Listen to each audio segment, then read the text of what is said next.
All passengers, please report to your designated gates.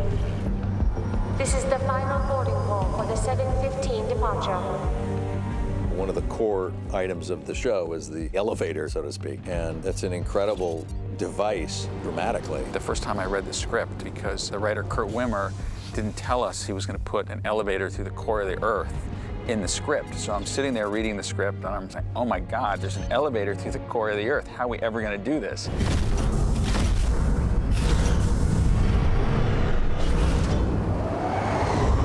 And once I kind of wrapped my head around the whole concept of it, we realized how kind of incredibly cool and unique and futuristic it was.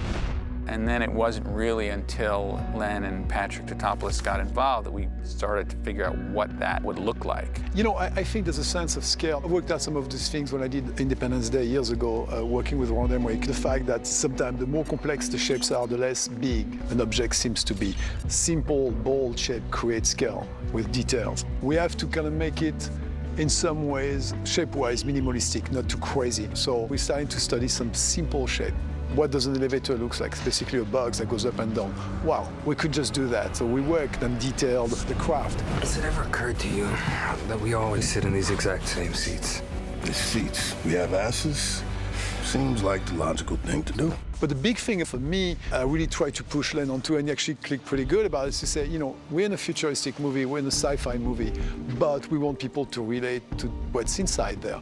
And I thought the best example of what the world inside would be was like a Boeing 747, for example. Something that's created in a very small space, contained, and people relate to that. And once that became an idea, it was easier to design what the interior of the craft was. Please prepare for gravity reversal.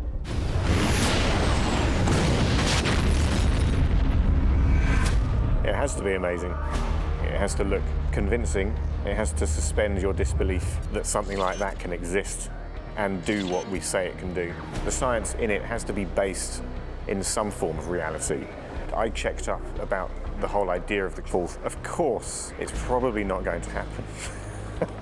But there are theories around that say if you had a frictionless, vacuum-filled tube that went from one side of the Earth to the other, if you dropped something from one side, it would travel back and forth like a pendulum in a theoretical, perfect state. But, you know, that's never going to happen, is it, really? I mean, let's face it.